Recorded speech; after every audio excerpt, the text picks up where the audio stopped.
দুজনে বেরিয়ে পড়েছি আবার ঘাটের ধারে যাচ্ছি।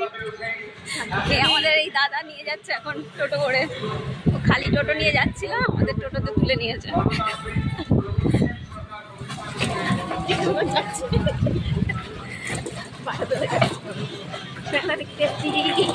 কাজে বেরিয়েছি, নিয়ে এনাকে বললাম ঘাটের ধারে যাবো, চল একটু ঘুরে আসি, হাওয়া খেয়ে আসি। এখন ঘাটের ধারে যাচ্ছি। ফিরিয়ে দিত জানো,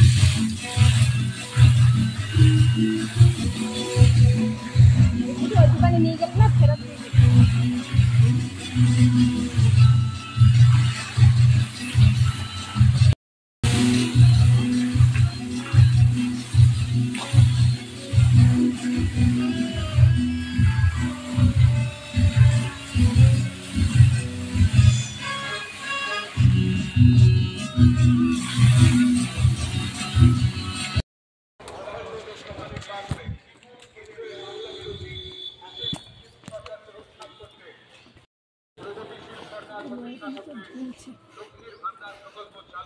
মিছিল বেরোবে মনে হয়, সব লোকজন ভর্তি হয়ে গেছে সামনে।